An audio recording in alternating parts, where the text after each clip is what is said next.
Hi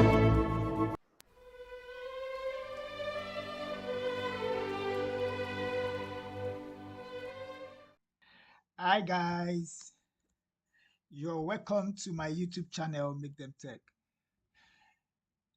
Yeah, so we have something interesting before us today titled Nestjs tutorial. Learn Nestjs the right way. Yeah, actually, this tutorial is for every one of us, it's for everybody.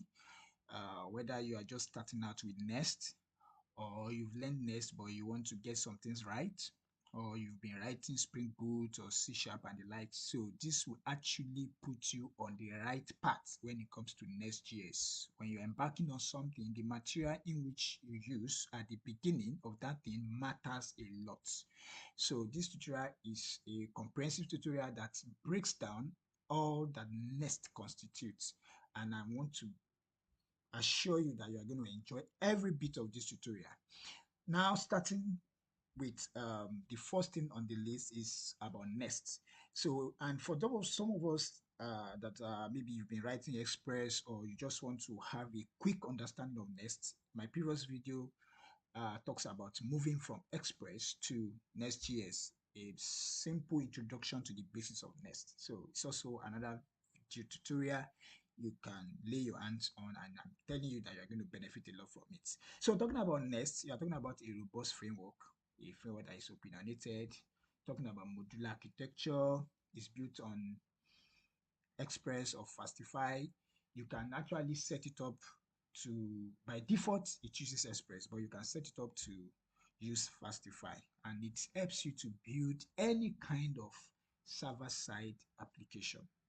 So that is that. Then I move to the second one. That's about folder structure.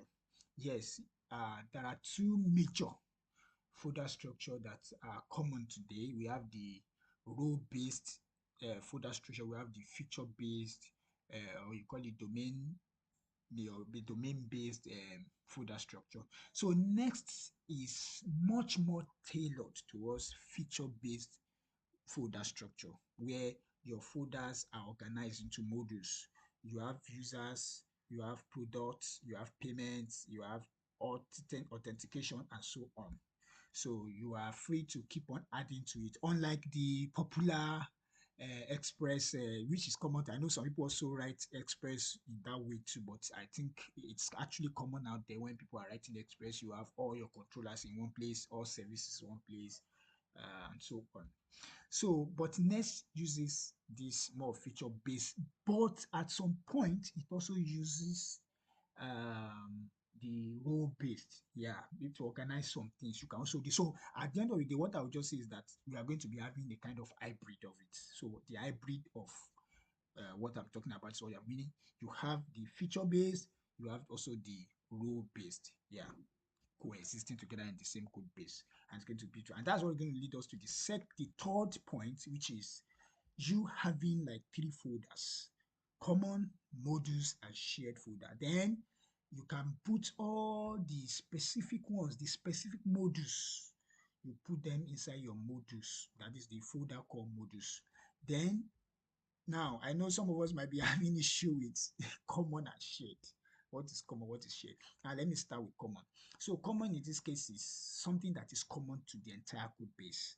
Talking about your utility functions, talking about constants, configurations, all those things, helpers and the likes, all those things that you bring together that support your code in one way or the other, that are reusable. Yes, let me also use that word, reusability. Yeah. So you can organize your code in that format where all of this will be inside common folder. Then we have what we call shared. Now, shared is also like modules, but this time around, now modules are just modules. They are the modules, they are the main guy. But shared are shared modules. That is any module or service. So let me use that those two words: modules or services that you want to share. So they are the ones that you are going to put inside this place. So I think that's also an example is, we have what we call catch. when we're talking about your Redis implementation, yes, you have database, you have some of us might be looking at it now. In your Monami Express now, you just bring in Redis directly. You might not even create a special file called service for it. You can also create a service because you want to reuse some of the methods or functions you've created for it. Yeah. So, but in this case now, you can modularize it, put it inside shared, and it's going to be shared across. So you'll be sharing it across. If user needs it, if product module needs it, they'll be able to use it. So we have cron, we have queue. Maybe you want to do some cron jobs, you want to do some queuing system, you are using RabbitMQ, you are using queuing, maybe job queue like BoolMQ and the likes, you can put them inside your shared folder. So then moving on to the core of Nest. Yes, I actually present three things here: modules, controllers, providers. Modules helps you to organize your code into logical units. Yeah. Then talking about controllers, it helps you to, they actually route handlers, and then they help you to you receive incoming calls and they know how to route them to their respective services. So I want to believe that we get the meaning of those two. Now, moving on to the third one, providers. So we might be looking at it that what does this what is this what does this stands for? Providers. What was this? It looks actually new, but it's also not directly new like that. So let me now give us a breakdown of what provider is all about. Now, providers are like actors, they are the doers. They are the things that handles the the business logic of your code base. Talking about services, repositories, factories, and so on. They are actually providers. So they are the one that is actually doing the work. Yeah, you understand? Yeah, then they bring it to maybe controller and wherever it is being called from. So in Nestjs, we have three of them. We have class providers, value providers, and factory providers. Yes, so we get to see when I'm actually typing out some things when you're talking about. So normally your services is majorly class providers. Yes, your services are majorly class providers. So you might not have any issue with that. So value providers, there are some things that for you to be able to use them in Nest, you have to either make them a value provider or a factory provider. So that is that. Then we move down to the concept of middleware in Nestjs. I want to especially commend the effort of the Nestjs guys. They really did a lot in this angle.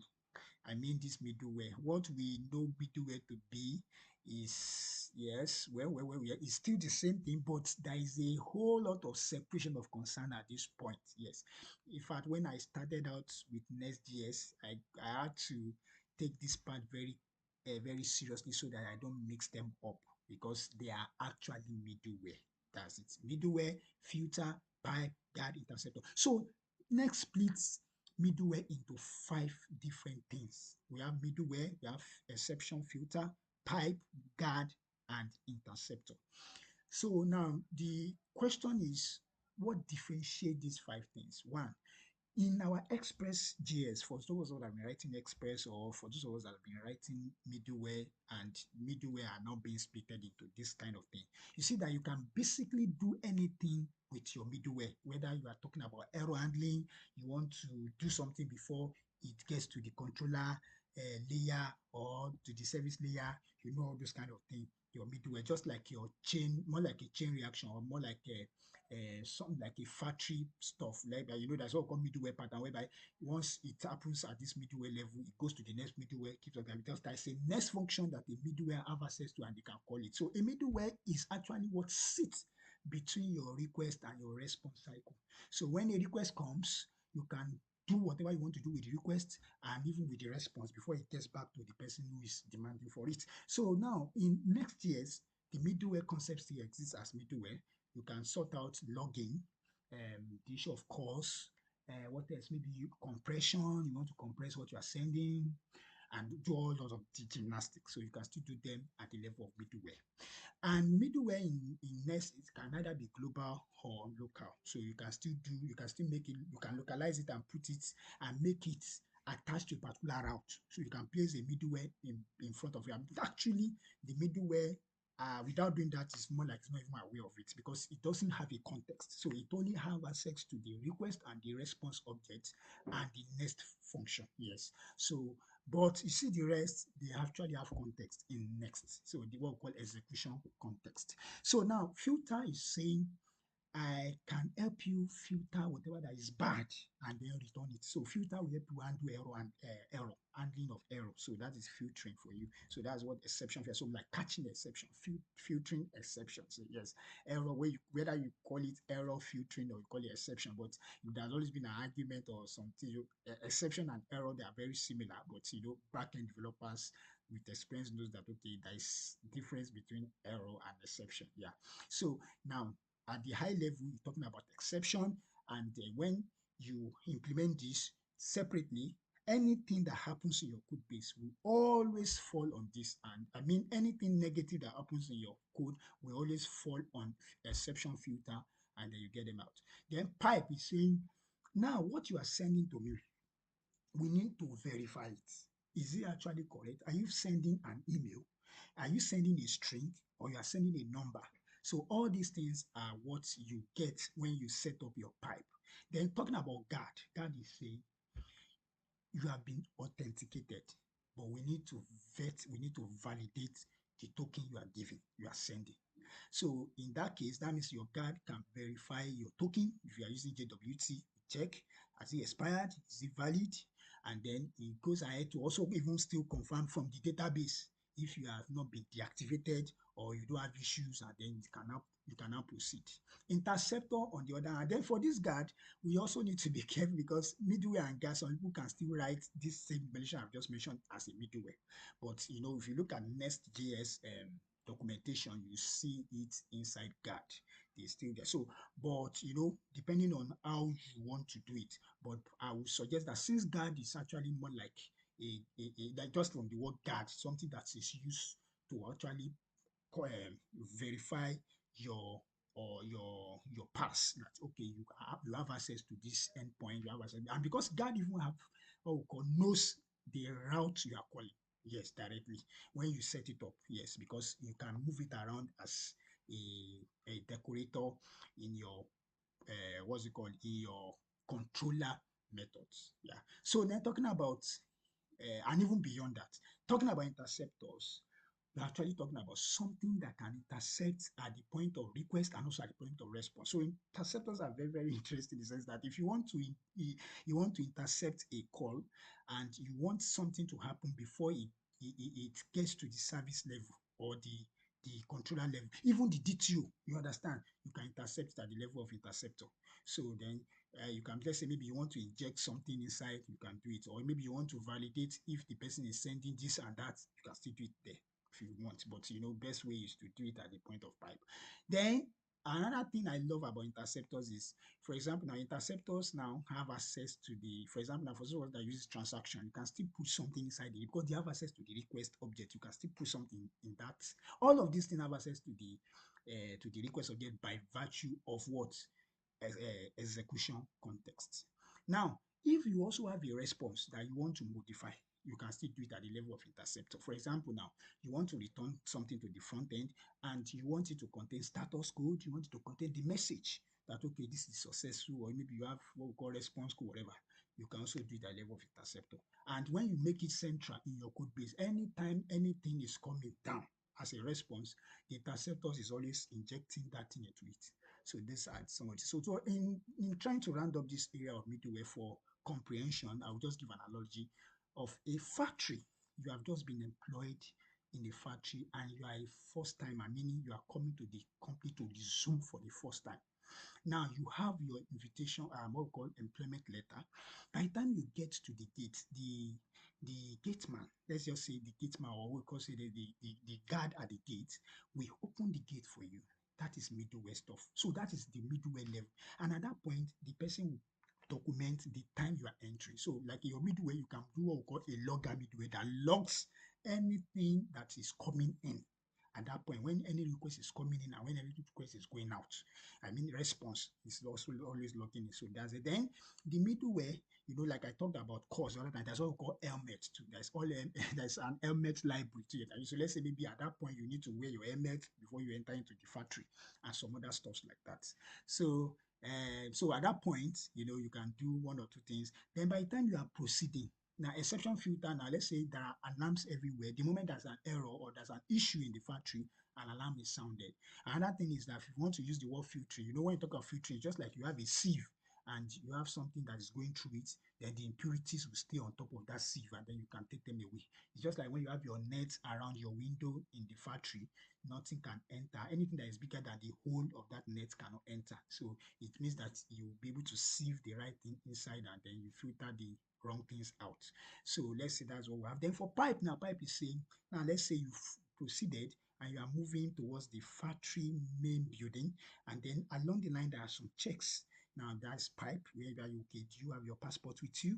Do you have what's it called? Maybe your date of birth credentials or some other credentials with you, because or as a first timer, you need to resume with those things and then they vet it. Okay, if it is okay, then you are okay to go. Talking about guard now, you have just been given the employment letter. Actually, the employment letter is what actually gives you access even to the place. So they now have to vet it, and then that's at the point of guard. And then you now see that, okay, is it correct? Is it valid? Is it invalid? And then they can determine whether to proceed or not. Then interceptors at this point cannot be, well, you are entering into a place that security is a first class citizen there. So they don't joke with security. So that means, I'm sorry, about not security, safety rather, yeah. Because let's say you are working in a factory, there are matches and so okay, let's give you maybe the overall clothes, your shoe, you have to change it to the one that's the engineers there are wearing and so on because of your protection. So that is all of that. So when you put this together, you can see that there are things that you just have to put in your code base to ensure that you have safe security and safety and you have handled different stuff there. The next one is dependency injection. Nestjs uses dependency injection to manage dependencies among providers, services, and the likes. So I have a simple analogy to understand this dependency injection, because sometimes it might look like, what is this dependency injection? What is it all about? Just see it as the fact that, when you are writing your code, let's say in Express now, when you have a method, you have a function. Let's say, let me even start from the little, from the scratch. Let's even talk about function. I mean, some people might not even know that dependency injection is possible also in functions. It's not only just for classes. Now, for functions, now let's say you have your function and you know that if your function has some dependencies, you are going to be importing them and you are going to be using them directly inside that function. That is it. So that is what we call dependency. When they call it dependency, at least meaning that all the implementations are not domiciled directly inside that function. So meaning that you've implemented it here, there, and you have to import them and bring them in. That is it. But now injection is now saying if we bring them in directly, that might be a problem. Not actually like a problem, but they have all got different patterns. So here now you can have what we call an abstraction. When your code is tightly coupled, there might be an issue. Even to do unit tests on such codes is not easy. So in that case, what you need is dependency injection. So you can have a level of abstraction. You can what we call argument parameter stuff. So you can create a function, then you have your parameters. Yeah, now what you are seeing here now, I have, for example, now let's take, for example, a function that is directly dependent on what is imported directly. So there's no level of abstraction here. So you can see now this is a function calculate. We have the first argument, second argument, and operation. So when you pass sum, then it knows that it's going to be running this. And this sum, let's say it's an implementation from maybe from another service or another thing entirely. This is just a scenario, just a simple stuff actually. Yeah. So you can see now directly, you have to use it now. So if you want to work on this thing in the future, it's not, because they are directly coupled. So it's not very easy. Then now look at how I'm calling it now. So that means you have to be doing like this. So that means each of these guys would have been imported directly here, and then you will now be using condition based on what is passed to implement or to execute. Now, take for example, we are talking about dependency injection now. See this second function now, still the same implementation. Now it's saying, now this method or this function, I could have also called it function, but I mean, me just say method. Okay, I prefer, let me use function here so that it looks relatable at this point based on what I'm trying to paint at this point. So now you can see that you are to pass a function here as an argument. So this is actually a function parameter.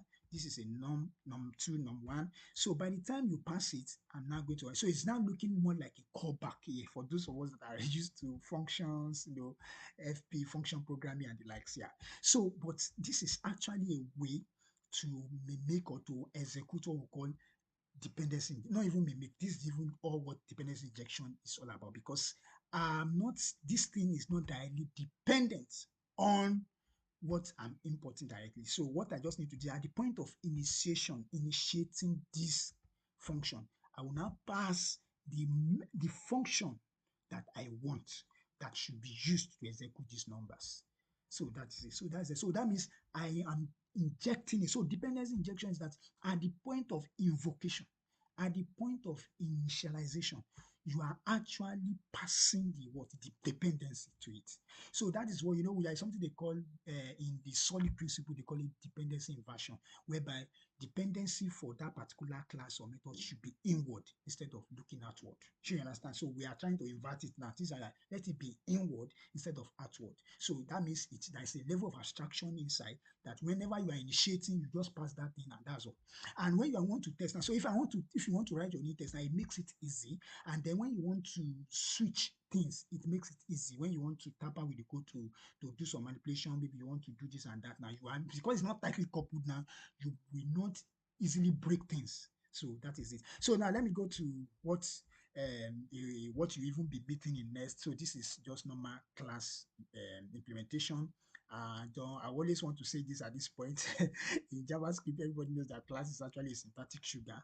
It's actually a functional RDO because it uses a prototyper OOP. Yes, that's what exists in JavaScript actually. So, but you will still be able to get every benefit of the general and conventional OP that we have in most languages. So just follow me as I take you through this one that also has to do with dependency injection. Let's say you have a class called calculator, you have the constructor function here of constructor method here, and the constructor method helps you. That's what you actually use in initiating the stuff anytime you want to initiate and pass something into a class. So now looking at it now, you see that I'm putting the method here.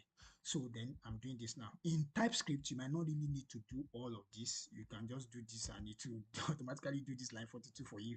Automatically, yeah. So, and then I now have my method here, the class method now called calculate, whereby I'll be passing the two parameters for it. That's num1, num2, and then I'm doing this. Now, if I want to now do my dependency injection now, you can see what I'm doing here. You can see. So I'm initiating I'm creating a new instance of this particular class called do add. You say, okay, do add, or maybe I'm saying calculate add. So then I'm passing this method into it. Say this is a dependency. Now, sum. I'm passing it to it now. I've passed it. That's it. And then by the time I'm getting here, what am I doing? I'm firing on. So I'll just do my normal this dot do add dot calculate, because I've done it and there's a inheritance there whereby you inherit the method of this particular class, and then I can pass my distance to it. And when I pass it to it, the method that I've been the method that has been initiated here already, I'm just using it directly here. So, sorry, I'm using it directly here. Yes, exactly. And that is it. So we can see. So now what Nest does for you is this. Nestjs is actually doing the dependency injection automatically. Here now I'm doing it manually because this is my normal setup, and you always find this a lot in Nest. So Nest has something called injectable decorator. I'll still get to decorator now. So meaning that this class, so by the time you do this, so this is the guy that's what we call DI container in Nestjs that helps you to manage your dependency. So as long as you've done the declaration, what you just do is that just go and pass your this thing, your service, just pass it into the next place as like a dependency like this. Also, it knows how to inject even if your dependency is more than 1, 2, 3, and even if they are in different things, it knows how to do all those things. So that's just what happens in Nest. But you must also be very careful of circular dependency. There might be an issue when class A is dependent on A, and A also have everything dependent on B, like that, like in a circular, like a loop form. Yeah. So that is all that about it. So I'll just give a summary of what I've just said using the classes. So let's say you have a calculator, you have this already set up. So meaning here now, I don't expect that I'm going to import anything directly and I'm not using. So you can see that's why I'm passing that. Assuming I'm using something directly, that means inside this place I'll be calling, let's say maybe I'm calling every side, I'm calling it like this. Or maybe, let's say maybe it's actually the name of the function is maybe OOO OOCCC dot method. So you understand that kind of thing. So so it's not actually like that. So that means it's so, and that's why I'm doing this. And then by the time you get to this point, then I will create an instance of this and I'll pass my this thing here. And when I pass it here, then I can do this and then I'll be able to do calculate here. And by the time I'm running it, it knows that it's going to use this. So at another time, I can still do const. I can still do const. I can still do const multiply blah blah blah blah blah blah blah blah blah blah blah whatever. Yeah. So and then I'll still do new calculator, then I'll so maybe at this point I'll be passing multiply inside. Then I can now repeat this information again. So this time I will now call this is an instance of this class and I will be able to pass calculate. And if there are other methods I need to engage to, I can do so. So I think that is how far I can go by explaining dependency injection to us. And don't let us forget this is manual. If you want to still do it in Nest, you can do it if you are not using injectable. But by the time you pass your injectable in decorator, it will be done automatically for you. Then talking about Nestjs. So I know again now the concept is just like saying just ability to invoke a function or a class and being able to pass the dependency that that class or that function to pass a function or a method that that class depends on at the point of invocation. That is this one. It's more like you're injecting it at like an argument. That is what it is. So then we have what we call decorators. Actually, decorators are special function that helps to modify or extend the behavior of a class or a method or a property or and also even can also assist in your parameter stuff. So that is it. So now we have class decorators, just what I've just mentioned. That's just what decorators. So not to bore you with too much stories. So we're going to be going through all of these. When you are starting out with Nest as a first timer, you have to use this, or you install Nestjs as a global stuff. So if you don't want to install it globally in your laptop or whatever you're using, so you can do this. Then maybe just like the small information, some is a small application on user. Maybe just do it a little code with it. And then so I'm going to set up a folder like this. So let me just quickly run through that. So I'm going to be retiring on this before the end of the tutorial, the video tutorial. So just to mention one or two things about imports and exports in Nest.js. So I think I will need to get to the practical aspect of this video tutorial. If you run that first night, that npx at nestjs/cli new project, maybe I don't know what you want to call it. So you'll be able to have this. This is what you are going to have by the time you open it, and then you have all these files. They're already created for you, more like you are bootstrapping from scratch, and then you have your main server. So I was one that added this, so it's not there. You can also add it if you want, and then you can do your .env here also, and then you have okay. So let me also mention something that I added that because you might not find it when you run that thing. So I want to use sequelize as my ORM. So that's why you have this. So Nest have something they've abstracted, they've done to help modularize sequelize. So because Nest have its own way, its own pattern, it follows a modular architecture. So that's why if I want to create some stuffs, I might need this guy, especially when I'm doing the module, whatever stuff. So then I have these two. Yeah, so I think this particular one helps me to be able to use sequelize all those decorator stuff and beautiful ones. Then I will just use SQLite. Yeah, we will just use SQLite to manage the stuff. So what else? Okay, so I have validators here. and transformer. Then I have okay, this one is there. I think does this one come with, or I have to add it? So, but just know that all these things to be there for this tutorial I want to do. They are also basic somehow. Then okay, ahead. Then this one still works directly with SQLize.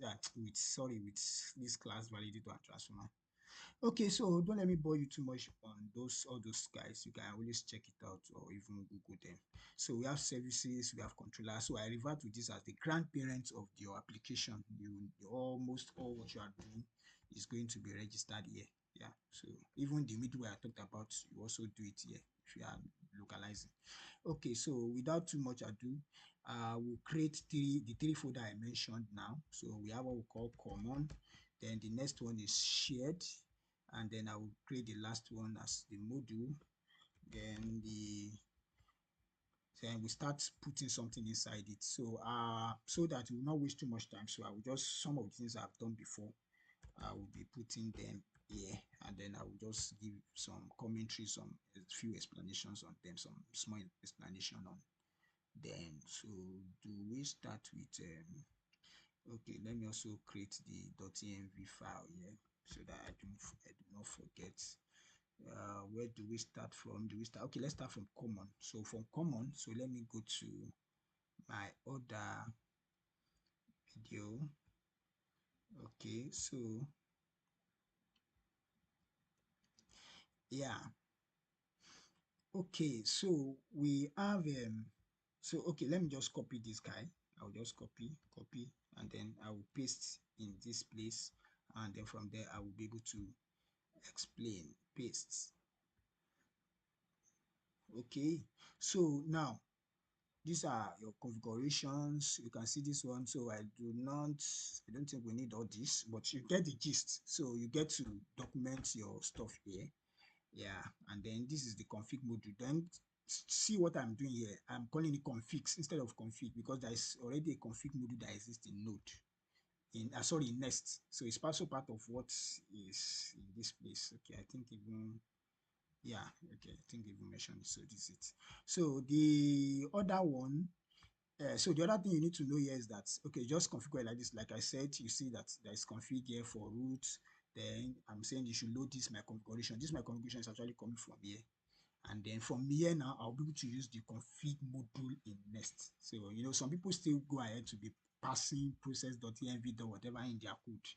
That's not actually Nest.js way. Don't forget this tutorial is for you to learn Nest the right way. So you see how we'll get to use all of this now.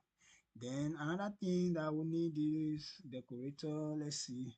So you can see I have a lot of decorators here. I've explained decorators to you. So I'll be explaining some stuff to us here. So let me just copy this, this, and this. I think these are the two that are needed for now. So that I need, I'll pass it on to this place. So in this case now, okay, let me just type decorators. Okay, so we then paste the decorator I've just copied now. So now let me just give provide the information about this. So your decorator is just more like there are different ways of creating decorator. So this decorator is the one that you create for a method. Actually, yes. So when you are creating a method, this is similar to this is just how you go about it. Yes, when you're creating a method decorator. So whereby just have something like an identifier, or we'll call it a key or a prop, and then you'll be setting the metadata. Then when you need it, you will use a reflector to get it, and then you'll be able to then you'll be good. So this one is actually for response message. So I'll just pass a decorator whatever I want my response message to be at the level of controller before returning to front end. I'll pass it here. So that's why you have this response method function, and then you have this message as an argument, and then you have this coming from common set metadata, and then you have this key, this guy like this, and then you have the message set to it, and then that's it, we are fine. The transaction param, I will explain a little of this for those of us that are used to SQLize, or when you are dealing with database, you are talking about transaction. So you have what we call transaction. You know, transaction is maybe, I think we can just say their sequence of database operations being executed, yeah, as a single unit of work or something like that. So in that case, what is shown by I can do. So you can see now, so I'm creating this as a param. This is a param decorator. You can see it has its own distance too. So I'm creating, I have access to the execution context, and I can get my request out. So this is my request object. So I'll pass it here. So that in the other place that I will still show you, that's interceptor, I'll be able to get it, and I'll be able to do a lot of things. So no, not even get it at the level of my controller, rather I'll be able to get this whole thing again, this transaction. I'll be able to do. So I'm using this to actually retrieve what has been passed inside the request object. So that's what you're seeing here. Okay, so don't forget we are doing Nest the right way. So that's why I'm doing all of this. Do we need filters? Okay, so let me just pack this filter. Okay, so don't forget we are still dealing with our yeah, folder. So let me just build a little context to this. So this is so you can see this decorator, this catch. So this guy, any error that you have that is happening within your code will always fall inside this guy. Yeah, except errors that happens at the level of the middleware. I mean the first one that runs. But the moment the context is established, that's why you have what we call context here. So it has what we call host. So I'm using this host to go get the HTTP, the context, and then I can get my response. So that's what you have here. So here now I'm trying to get, if it is an instance of HTTP exception, do this. If it is just normal string one, I know it's this. If it is an instance of an error, yes, error object in JavaScript, this and that, and then I'm returning. So this is how the structure of the error will likely be. It's not even likely that will always be whenever an error is returned to the front end. So we move down to the other one. So guard, I don't need a guard here because we are not implementing any authentication or whatever here. So then interceptors, let me just copy all of this interceptor, then I'll delete the first one there because we do not need it. Okay, so common, so we have, so I'll just explain this interceptor. So so the interceptor, auth interceptor. Yeah, so we do not need you. So transaction now, I explain transaction as a sequence of database operations being executed as a single unit of work the other time. And this is the interceptor, how it looks like. So now I want to get something straight. Like I said initially, your interceptor you can use to intercept the request before it gets to the controller layer and all those things that will happen, and also when the response is being passed back from the controller level. So it has some things you can do with tap and catch. So let me now explain it now. I always be mentioning this execution context. Then this is what you have here. So I've gotten my HTTP. So the essence of this thing is that we want to inject this transaction into this request object so that we will now use our param to get it at the level of controller. You see how we could do it now. So now we have all, this is still the dependency injection stuff. So we have injected our connection, now sequelize here, and then I can do for those of us that uses sequelize. So I'm doing all of this here, sequelize transaction, await this dot sequelize instance to transaction. So I pass this. So the beautiful thing about this whole thing is I want a clean code instead of me to be doing it all of the time. Anytime I want to use transaction, I'll always be requiring this. So all I need to do is that the moment I just pass transaction directly as a para, it will know and it will do this instantly. So that's it. So it will do the normal commit, it will do the transaction committed, and then if there is an error, the rollback will happen automatically. So this block of code now, if you see some code now, it is being repeated all the time. No, you don't need it. Create it as an interceptor. All you just need is that just have a param, a decorator that when you pass it, the way it passes it like this, all of this will happen. So that is it. Then the next one is transform. Like I said the other time that you can use your interceptor to restructure your response payload. Yeah, so now I want to send status code to the front end, and I also want to send a message. Now remember that in our decorator here we have what we call response message. The response message, you won't forget that we have what we call response like this. So I'm exporting this. It's just more like it looks like more like a constant. Yes, it's still also a constant, but at the same time it's also serving as a key for this guy. So it will always hold whatever value that is passed to it. So in the interceptor, we have a reflector that gets the stuff that you have. So that's by context. The stuff is coming. You understand? It's all of this I'm talking about now is request scoped. Yes, in Nestjs. So to actually get get it. And when it's not available, when you didn't pass anything, then you there's an empty string there. So that's that. I move on now to another thing that I think we need a middleware actually. So the middleware is needed. There's no doubt about that. Maybe I should just take my time. I'm actually rushing. This tutorial is getting long, but don't worry. You get all that is needed. Then paste. Then I move on to so let me just open this with you. You can see what the util folder looks like. Even if I there, the validator is also there. Is the validator there? Okay, the validator is not there. So this constant, this guy, helpers, types, and the like. So depending on what you want, you can put your and some people might even call this whole folder helpers. So people might call it a different name. It's not compulsory you even follow this naming convention, depending on what you so even some people now, this whole thing that I'm just doing now, it will just be modules and they will pass each decorator that affects a particular module in it. So they can still be doing something like users.decorator.ts or you understand that kind of thing, yes. So but for me, I just believe that some of these things can be reusable, can be reused across the code base. So that's what I'm separating. So then finally we have our app provider because all of these things I've written, you want to use it in Nest, you need to make it a provider. So that's it. Some of this is not all actually, so there are some that are already like a class provider. So, but some of them they are not directly like that.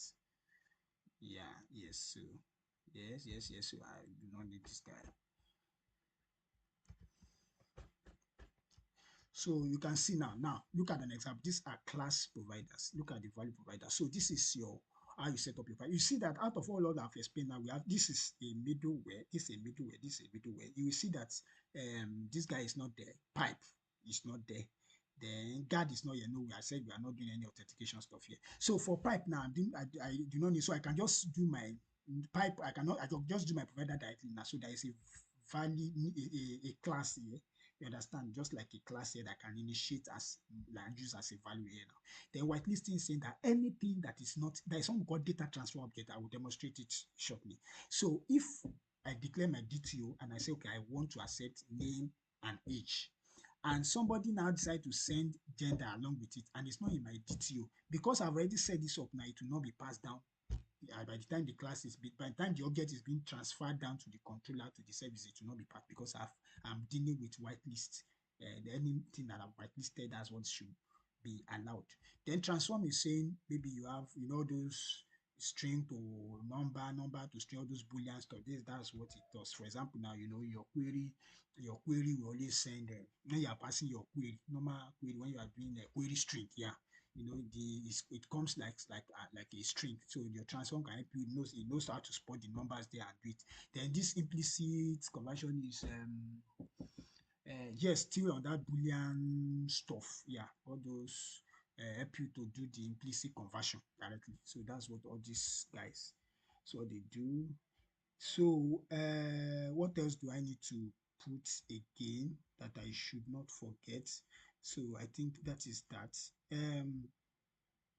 So I've sorted out this now. So I need to put the app provider in my this thing. Yes, in my code. Yeah. So okay, let's go to database. So I'll just carry this whole database in my shared folder. Then from there, I will now explain some basic thing. So I hope it will not take time because the database part is another thing entirely. So don't forget, I'm actually setting this up like like you want to do something very important. So you are trying to tidy up every aspect. So this is your config. So I'm using SQLite, so you can see now I'm passing it here. So for this guy now, in SQLite, it helps you to define the different environments you want to define. So mostly it's you see what we call development, test, production, and likes. So if we are actually using a Postgres or MySQL, whatever, now we'll be putting the DBOs, the username, and the likes here. So, but this one is just SQLite where you just need the storage and where it should be, and that's all. Then moving on to model. So for okay, let me go to the modules rather now. So let me go to the config. So for the config here now, so you will see that the no, let me first of all touch on this one. Okay. Oh, no, this one. So this guy, I mentioned the other time that, this guy helps you to modularize your this thing. There's an abstraction here. They've done this particular, more like a library or framework where you can do. So this is what we call use factory. This is also like a provider. You can see this is more like a provider. So it's doing the import here. So we are importing the config module here because we need it as a dependency here to use. So that's what you have here. So that's why we have config service here dot get, and then it gets this thing. So this is actually how you deal with environment variable in Nest. So you just be passing a service. So Nestjs has abstracted the service for you, whereby only what you need to do is after you have done the setup in the one I showed you, not quite long, just be doing config service dot get, and then you get all of this. Then for the dialect, yes. If it is Postgres SQL, I think I should still do one tutorial on Postgres SQL so you see how this particular place will do like. So the auto load model, instead of me to be every model that I create in my code to become here to be put in, you can auto load here. So Sequelize allows for that. Then synchronize, so people can turn it to true so that whenever you create the model automatically creates your table for you when you run it. So, but it might not be advisable for a production ready application or an application that is going live. So you might use it at some point in your development, but for for best practices, and it's also conventional to backend stuff. You might need to be creating migration for your table, and then you have your model that will interact with your table. And like so, I turn this to false actually. So sometimes I might turn it to true, so it depends. So you might but naturally this is the best way to go about it. Then you have your module, so you can see Sequelize module here, and then for root and I pass it here, then I can make it, I've made it a module here now. So this one now I can import it anywhere I want. I can take it. So at the end of the day, now I have to take it to my app module and use it. So that is that. Then talking lastly about migration. So we have some things about migration. Let me just delete some stuff here. Okay, so I've deleted it. So, but I believe that we know what migration is all about. Migration is when you create your how you it handles how you want to create your table actually, or you want to move data and all those stuff that you do with migration. I think as backend developers, this is relatable. Then what will I be doing next? So I think I just need to go ahead and put some of these things I've provided here. So I think I can, to make it quick so that I don't miss anyone out. I have my config module. Okay, let me just carry all of this and then I will delete what is not necessary in my code. Yeah, so config module now, I can bring it in. Then the database module, I can bring it in. That's how you import your module. I do not have any of this. Likewise, this. So that's it. So my app provider, I think I have something like that. So I can bring it in like this. So the application is set up now. Yeah. Now, I want to take us through something now before we proceed, and that is the repository. So we're actually using what we call the repository pattern. Yeah. So there's nothing wrong if you want to just do directly with the models, but when you want a scalable application and an application that is not tightly coupled, and and you want to still follow the solid principle, you will need some abstraction actually to do that. And when the code begins to get large, then it will you will get the benefit. And at the end of the day, you'll be able to do unit tests, you'll be able to run unit tests easily, you'll be able to do a whole lot of things. So the repository pattern is actually a beautiful thing where the methods that interact with your data, your model, your DAL, your data access layer, is separated out. So that's what your repository pattern is just all about. So all those create, find one, bulk rate and the likes. They can be an abstraction somewhere. Then your model will handle the rest. So here now, with this setup of this code base now, using this pattern, I can easily switch from one database to the other, and I can even switch from SQL to NoSQL. Yes, because of this repository pattern. So let me just take you a little through this. So I have the interface. How do I explain all of this now? It's going to take some time, but actually this code I'm going to push it to GitHub, so you guys can still take some time to go through it. So though this whole abstraction might not be that perfect, but it does work. Yes, I can tell you that for free. So we have create, all of this stuff. You have your data, you have your transaction, bulk create. You understand how you do all those stuff. Find all, find paginated, find one, find by updated. So these are the methods that I have for this my model. So and then I can do the interaction. So you have this interface and like so actually now if you look at it now, the abstraction is what it uses an interface. So I have created an interface of what I'm going to be. So this just represents the shape of my class. So now look at it here now. Yeah, that means I need, yes. So I actually need a constant. So I'm going to tidy this up now. So you can see now, this is, can you see this here now? This is dependency injection for you. So now I'm doing this now, then I'm implement, and then I say implement this model. Yeah, so that's how you implement an interface on a class in Nestjs or in TypeScript, whatever you call it. So this is the stuff that is being injected in. You can see now, this is the model. And then from here now, I can begin to do this double demo. So here now, whatever I pass here, just like what I just demonstrated just now. So if I want to, if I have user model, I have a product model, I have a auth model, I can always use the push pattern to scale through all of that. So this is what I'm, so I'm passing everything here. Just do a whole lot of abstraction here. So even to pagination. So here now, I don't need to be typing all those paginate limit and like. So once I just define all paginator, it knows how to generate my pagination params and then return it. So all these are already set up. Then I have a default stump. So I'm going to tidy that up now. So I have find, update, then I have delete, I have generate pagination number. So these are all of that. So let me quickly run to the common now. So that means I need what do I call it? Common utils. So I need utils, then utils, from utils, then I'm creating a constant. Yes, so I have a constant file, constant.ts. So I think I have something that I can easily copy to sort that out. Yes, so I have yeah, so I think I have something like this. Default pagination. So yeah. So if I want to do this now, just do like this. So this is sorted. Yeah. Okay, so we can now decide to start our application if nothing is wrong. I doubt if there is anything that is wrong. Okay, our node-env, sorry, I think I have not even spoken about this development. There is something also that I didn't talk about here. That's the model. So the model you can see now. So if the, okay, I'm putting this, so I've already put, if there's anything that is found, then let's just put this here. Yeah. So, and then I didn't even put it in the config here, but no problem.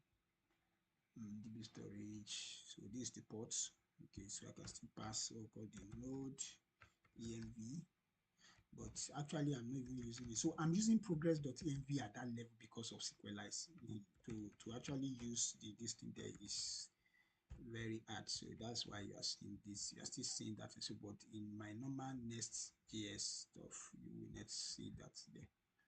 Okay, so we have what we call ports. So I can start to run this. Okay, I'm even running this on port 3000 already. So I run it down, then db storage, so db storage. Okay, so let me just, I'm going to use this. So you can put your db.sqlize or any way you name it, you can put it anywhere. Yeah. So once you do like this, just ensure that this guy exists, so he knows how to create it itself. So that is it for your SQLize. Yeah. Okay. So let's start the application now. I believe nothing is wrong. So now, okay, let me also explain something here. We didn't copy something. Let me go and copy that stuff. So this is the SQLize RC. I don't want to. So this is just, all these are the config for those that use SQLize. You should be able to relate with this. Okay. Okay, so I think this is fine. Then we start npm run start dev. Our server is currently running on port 3000. I would now,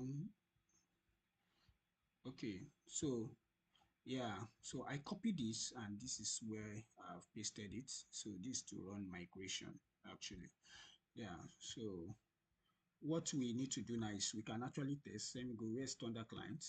Okay, where's Thunder client? Okay, let me just, oh, okay, I even have something here. Okay, maybe I should still retain this from my last tutorial. Okay, let me close this.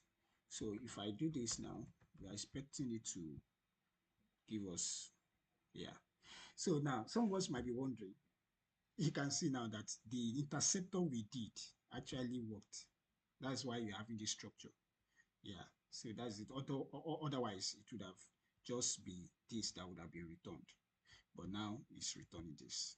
So that is that. So that means it works. So without wasting much time, so let's just go to the the whole thing. Now I'll be creating something inside the module. I'll be creating something inside the module. So let me just, okay, let me stop. Let me just do a normal, how do we even, okay, create the migration. We do the migration, yeah. So let me create this guy. So we'll just create a table. That's, let me paste it here. So we're going to create a table called user. So create user table. So, okay, yeah, so that's been created. That's to create a, okay, so it's inside this place. Let me, let's turn it to TS. Oh, undo. Let's turn it to TS. Yeah, so we have this here. Okay, so now for some of us that are used to migration, so you normally see this kind of structure where you have async up, async down. This is to revert the process, and this is to create the process. That's to create table, to alter table, to do whatever you want to do, to run it. This is to run. This is on the positive side, and this is on the negative side. Actually, this is the one like rollback or whatever you call it. So I think I have something here. Okay, so I don't need to boss with too much ceremony. So let's just copy this straight away to our guy here. Okay, so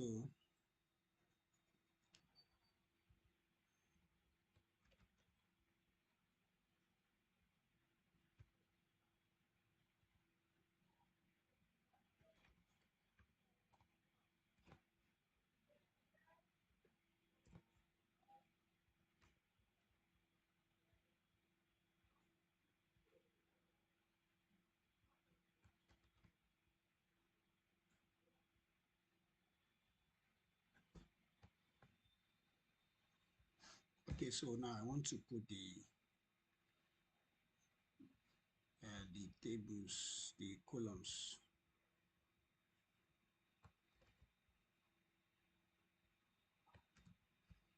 Okay, so this is what we have. So our first, okay, so we're going to be collecting first name, last name, email, phone number, and gender. Okay, so okay, actually we are supposed to have a an enum that will undo this guy. Yeah, an enum that will undo this guy.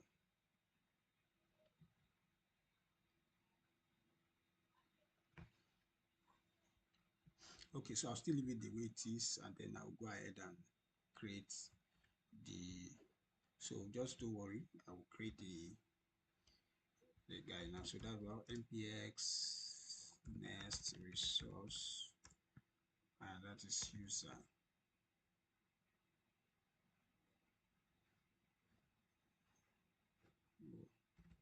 So I think modules slash user.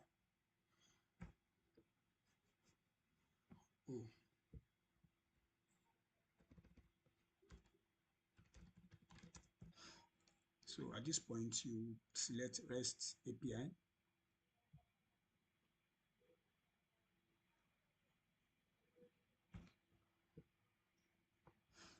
Okay, so let's check. So we have our destiny here. Yo, so quickly, this is where our DTU is create user, update user. This is actually for our model for those because by default, Nest actually has this idea of type wiring. That's the entity stuff, like what even why we have in C Sharp, I think entity framework stuff. So, but I won't be needing this actually, so I will actually not. I will create our own model, so I'll follow the normal SQLized pattern actually. So we have the user, you can see the injectable, you can see the whole thing, the dependency injection stuff and the likes. Controller module, so the module is created here, and then let's roll. So first of all, let me just create some stuff here. That's let me create what we call interface, and then let me create what we call the model. What else do I need to create? I think this is fine. I think it's fine. Okay, one more thing. Let me create the repositories. Okay, let me just say repository. Okay, interfaces. Let me just change it to interfaces models. So in case at least the answer of the folder is if I'm having more than one this thing for a particular, it's possible for you to have for a particular module, you can have more of this. So this one, okay, so easily I can just say user.interface.ts, and then quickly sort out that gender stuff. So wow, what's a norm? I think a norm gender, I think is like this. I think so. That's a male. Where we have male, then female, female. I think so. So let me go to so in my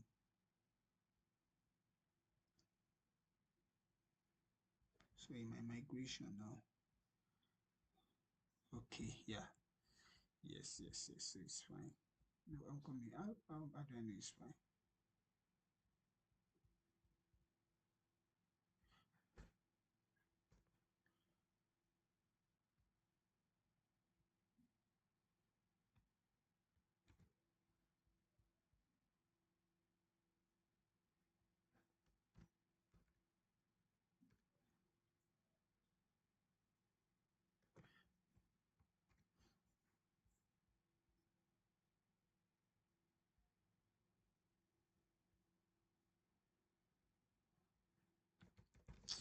Sorry, I forgot it. Yeah,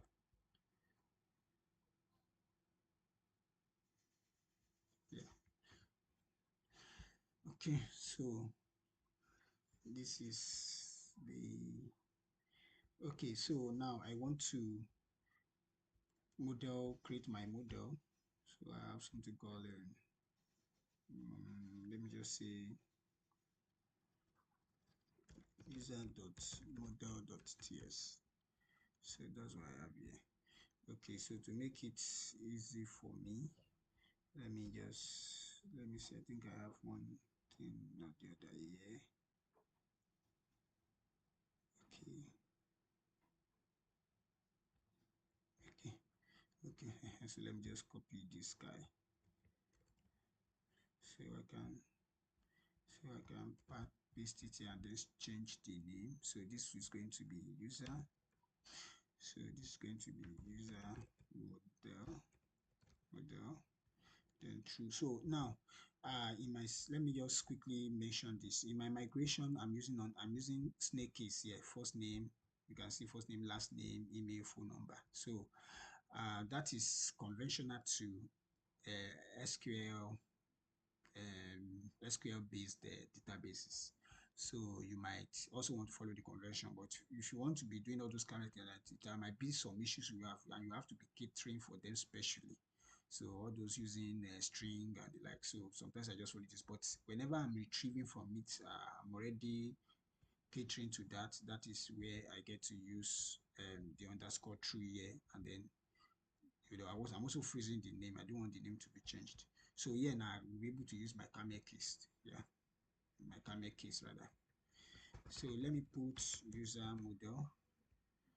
Yeah, user model, and then what else? Okay, so I think I have something okay here. Let me see. Is there something here? Is there something here? No. Okay.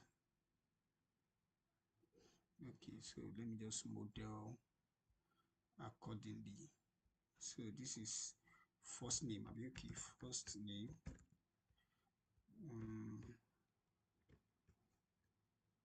So I now none. I say I want to say this should be false. Then column. That's another one. Last name. No, at this point now I can do like this. Yeah, last name. Yes, so that's so I don't need to put. I don't know. That's false. So I don't need to put camel case here because I want my distance to be returned as. I don't need to put snake case. I want it to be returned as camel case. Then we have what we call email. Allow null false. Then another thing I have phone number. Then I'll be doing at allow null. Allow null. And that's false. So meaning all these guys are compulsory fields. Yeah. So then the unknown stuff. Okay, the unknown false of that is gender. The gender unknown stuff is data type, that's unknown. Then I will now pass that's gender dot male comma gender dot female. So then this is gender. Then I'll put gender dot. No, I don't need the default. So it will be nullable. It's going to be null. So if I don't pass anything here, it's going to be null. And I think I'm doing the same thing here. Let me cross check. Allow null false. It is unique. We can also say this should be unique. So yeah, so passing this guy. Okay, so this is what we have. So we can take a look of our migration. Then this is the and this is where we get to drop the guy. And then this is our model. So we have gender, yeah. So all these guys are not malleable. So I'm actually using UUID. Yeah. Okay. So if you want to do a lot of them, so if I still want to do his email, I think that's when one gets to do that. Yeah. Okay, maybe I should just still do it. So now this is what we have. But sorry, we need to avoid some pitfall, so that there will not be any issue. So this should be at the top actually. So this should be at the top.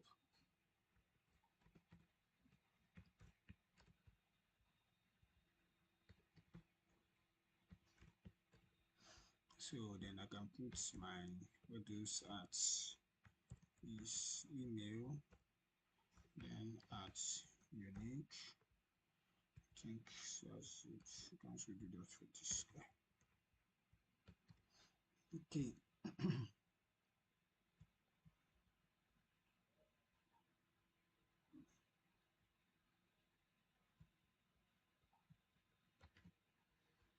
Okay. So then our repository now. Let's say new file user.repository.ts. Then let me just copy what I have here. So this is going to be user model. So this is user repository, user model. Okay, so user model.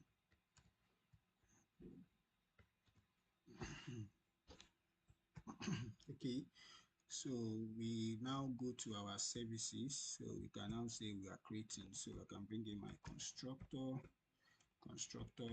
So I can do private read only user repository, then user repo. Okay, so that's it. So then here now I can put my async, and then when the data is coming, let me change this one to data.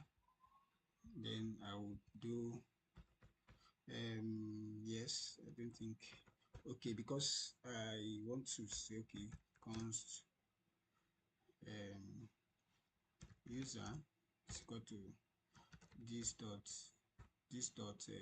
user repository dot find one. So I'm find one, so I want to find, so whatever you are sending, so that I don't have duplicate record, so I can just find my email. So that is data dot email. So yeah, so once I do that, then I can go ahead and then do return this dot user repository dot create. Now here too, now because of transaction, I can still pass my transaction here, transaction. So then I will do data comma transaction. Yeah, I don't mind the error. I would still create my DTO. So let's go to this guy and create a DTO for this guy. Yeah, okay, so to make it, okay, so create, so I actually have what call first name, that's a string, then last name, that's also a string, then we have the other one, email, a string, then we have a phone number, that's a string. So then from here now I'll put as at is string, so passing this, and then it's not empty, so it should not be empty. So I think use it. Okay, so like this guy I can just say is email. No. It's email. Yeah, it's not empty. Then full number. I can also say is. I think I can still say is phone number. Yeah, I think there's a way it validates that at is not empty. Yeah. So these are the requirements for my application to run. So this guy. So, and I can still say gender. I can still pass gender to be, if I want to, like maybe it's by maybe gender should not be part. This is a gender. You can still say it's optional. Yeah, so this guy, to say is a mom. Then I will pass the gender here. Then this guy will be gender. So we have something cool here now. So let's go back to our service. So we have been able to create. So this line first check if the email exists, and if it exists, then we throw an error, throw new. You can just say bad request. Yeah, I think this is okay. You can send conflicts. You can also send bad requests too. Yeah, so if it's in the case of when you look for something and you cannot find it to return the data, I prefer to use bad requests other than saying 404, because the source is available but the data is not available. So that is it. So it's not a function of what we consider as a resource. So in this case, So, but database is a resource, your server is a resource, your page, HTML pages are resources and like so. I believe that is it. But for this one, actually, it's not like that. This one is if it exists, we don't want to have an exception for the database. So we want to check ahead of time. Once there's an error, we throw it. And once there's none, then it goes here like this. So I think we can check, confirm what we have done. So there's going to be an issue, but let's have the issue so that we can see what to do. So there's going to be an issue, and I will be able to use that one to explain what I mean. Yeah. Okay. Yeah. So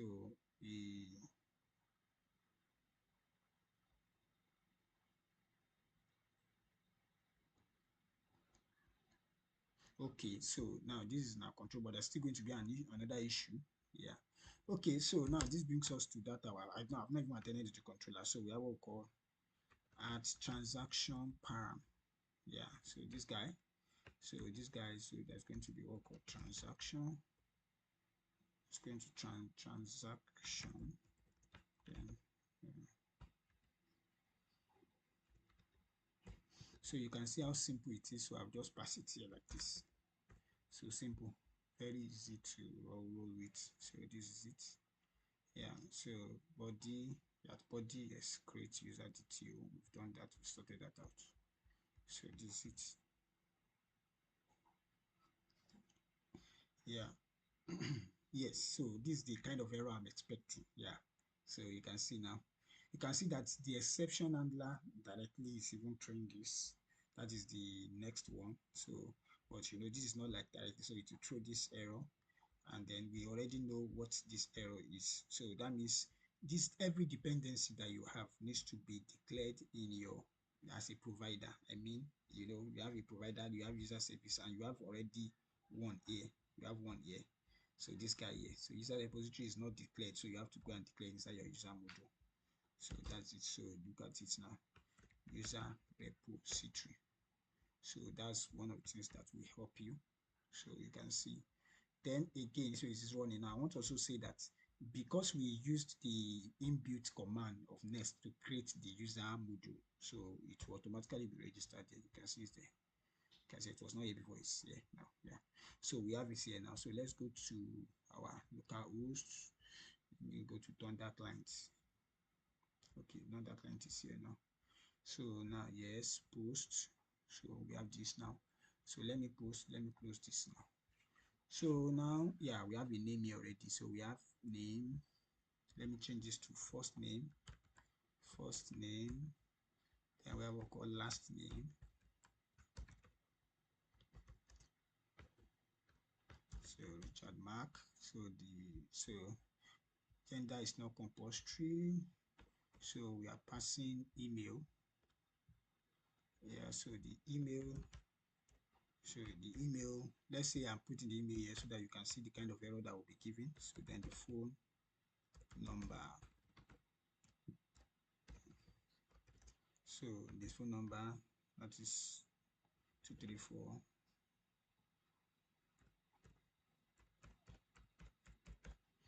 Okay, so let's fire this now. Let's see the response.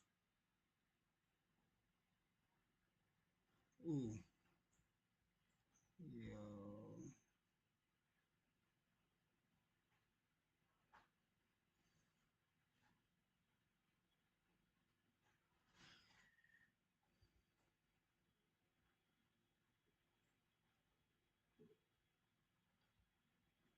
Okay, sorry. Okay, yeah.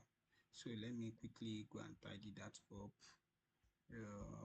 So where is our user model, our user controller? So here now we have user. Okay, we have user. So here now we have user. So but you know, go follow the convention. Just turn it to yeah. Okay. So then I go back to our Thunder client. So post users. So what happens? Can you see this error? Can you see this error? Yes, must be a valid phone number. So this one now, I think I have to put plus. So this one now, let me just say at hotmail.com. So then I fire. Email already exists. Oh, sorry, I've not even created the stuff. It's not even supposed to even work. Yeah, so now, okay, so I'm coming. Okay, so guys, I've been able to figure out the problem. So I will be explaining some things that you need to do. So this is my migration script. So I added these two columns, created at and updated at. So there's nothing wrong if you want to create your table without this timestamp, which is good you put it. There is deleted at too that some people also add. Then in your user module, you need to initiate the user model. So I'm using the SQLize module for this for feature method, and then you pass in this guy. Also, you need to run your migration when you are done setting up. You have finished with your migration script and everything looks fine. Then you run this line so that it will create the table before you start firing. So, and also in my user service, you know, the so this and async stuff, all these guys, all these stuffs are async stuff. So I had to add my this thing. So I actually forgot to add the async and await stuff to it. So that's what you have here. So that's it. So assuming it's just one thing you are doing, you might not need it, but the moment you have this line, you have that line, your async and await makes your code look synchronous inside that async block. So that's it. So now let's go ahead and test. So I've actually tested and it worked. So but I will now do another retest. So this is what I got back. So and then let's say I'm putting this and I'm using something like call maybe using like K, and then I'm doing like John. So then I fire this guy. So let me change this to 5, and then I fire. So now it has been created. So we can see. So this is the data that we have just created. So you will see that the message is empty string because we didn't pass the distance. So I'll just go ahead and do that now. So for this guy now, so I'm going to have something like this: response message decorator. So I'll just say that user created successfully. And then you can see that by default, when it is a post request, Nest will return a 2.1, so which is the correct HTTP request. So find, so let's just quickly tidy your find. We are getting to the end of this tutorial now. So at this point now, I'll just return this dot find all. Yeah, so then for this one, as a string because the UID. So then, okay, for this guy now, I might not even put a width and it will work. Yeah, so because it's just one line stuff, but let's just fulfill the all righteousness stuff. Okay, so I'll wait this dot find one. I can even use find by ID, yes, so that I pass the ID directly. Okay, because I'm actually in haste, so I'm trying to be quick as possible. Okay, so this guy is async. So for the updated distance, so let me just quickly tidy that up. Yeah, so for this guy now, I can just as well just do the normal validate guy. So if it exists or not. So in this case now, I can be using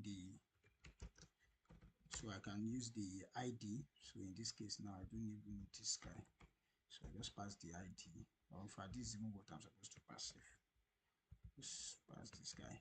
So if this guy exists, then I know. If it does not exist, in this case now, if the record is not found now, this was my initial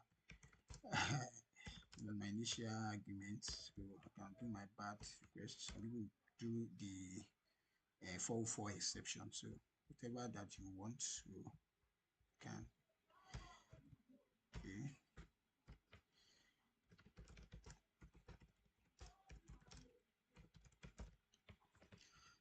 code not found, and if it's there, then I go ahead to do my return. I wait this dot user repository dot update.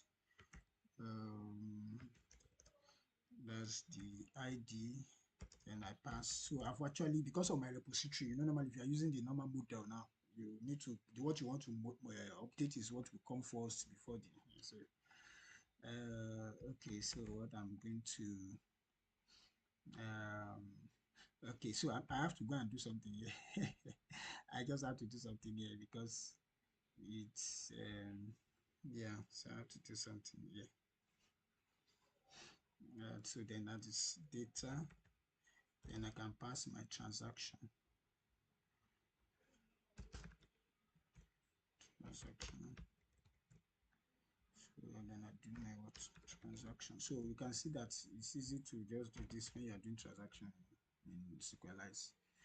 Okay, so we don't, but I will not cater to the delete part here. So if this exists, this is what we do. Then that's all. So I believe there are no issues here. So let me just go to my controller, and then this is going to be, so here now I'm going to do the pass UID stuff.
Okay, so this is it.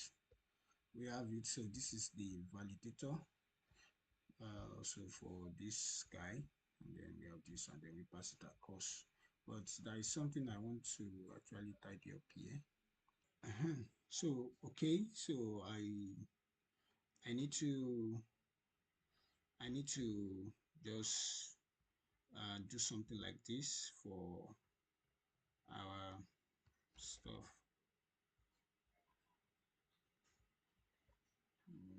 Yeah.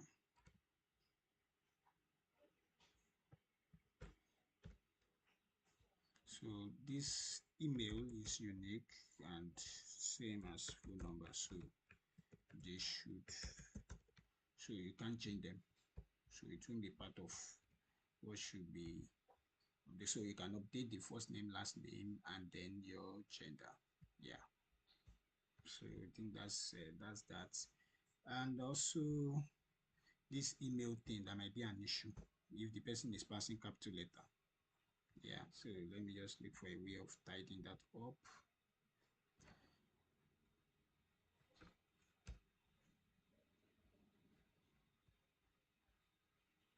Okay.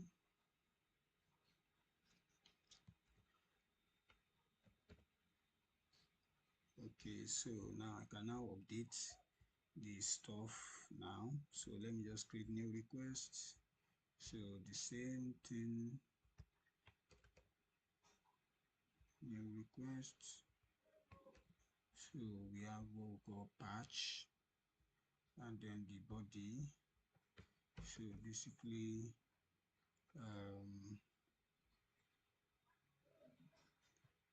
so let's say we're updating gender, and then we want to update the gender to male. So slash. So we need a get. So let me say slash users updating this guy.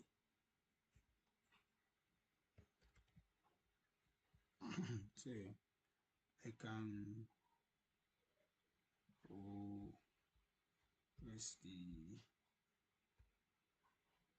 this post? Where's the one I just created now?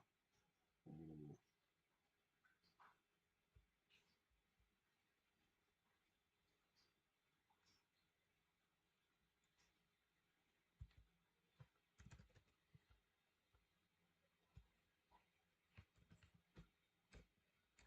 so body patch.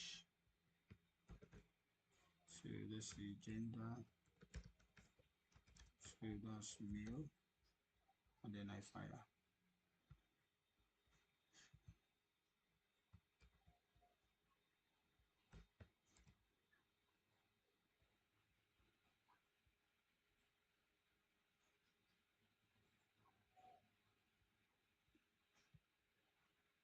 So we can see now that the record has been updated here. So, and this brings us to the end of the tutorial. So back to, let me just pass this response to this guy. So that is user data, or I say user lists, or I just say users. So fetching the record now again, finally. So I can fetch this and I will get these users. So these are the users and the likes. So finally, I said something initially that I'm going to be talking about import export. So for import and export, you will see that the module here has import and export. So if I have another service, let's say auth service, and for example, now when somebody logs in and I need to check the record of the person, I will actually be calling the user service. So even after importing this guy into the user module, I need to do something like saying exports, so that I can export this service so that other modules can use it. So we can see how Next can also try to, I don't know if I should use the word encapsulation, another kind of encapsulation where your service is available for everybody that is within this guy. Yeah. But when an external module want to make use of it, you can try to export it. In some services you don't want to export. If you have more than one service in your module, you can try to export one or two or whatever. So that is what it is. So thank you for waiting till this time for this tutorial. It's actually a long one, but I want to believe that if you are able to understand every bit of this video tutorial, you should be good with writing scalable codes in Nestjs. So, and then if you want to do your touch everything, you just follow the same format of modularizing it like I explained and you've seen. And then one more thing, in our user service, there is something we need to cater to, and that is this line 12, where we are validating, where we are checking if the email exists or not. You will agree with me that in our migration script, these two columns are unique. So it means that we need to check for both. So we need to include phone number here also, otherwise we'll run into an issue. There will be situations where the email is not unique, I mean it's a new email, and then the phone number that is passed along is already in the DB. So, and then it will now result into a situation whereby the DB will be throwing exception. So when some people don't mind, some people also follow the architecture of allowing the DB to throw an exception where they wait for the exception and then they try to read the DB code and then they trigger they throw the error themselves, like putting a try and catch inside this async create, and then the DB exception, the code is read, and then they throw it. But we will like to check first to ensure that yeah, there are no conflicts, and then before we now create the data. So in that vein, I will be destructuring. Let me bring out the phone number and the email.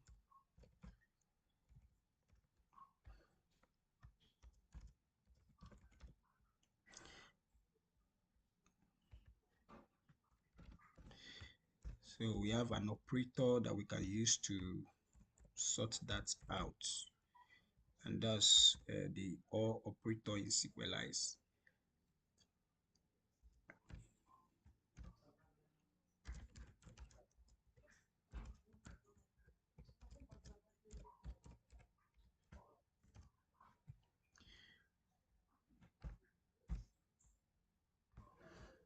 Okay, so this should give us what we want. Email or phone number already exists. So let's try this out now.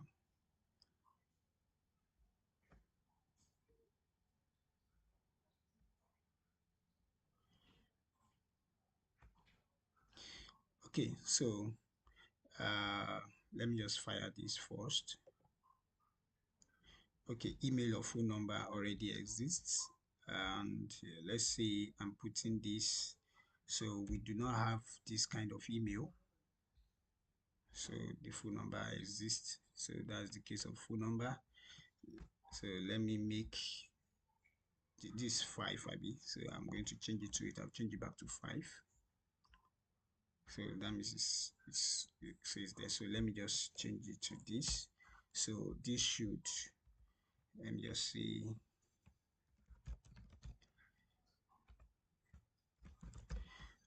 Okay, so let's fire. So user created successfully. Okay, so I think we have done justice to Nestjs, at least to an extent. Please subscribe to my YouTube channel, Make Them Tech. Let's grow this channel together. Please turn on the notification bell so that when I upload a new video, you will be notified instantly. Thank you.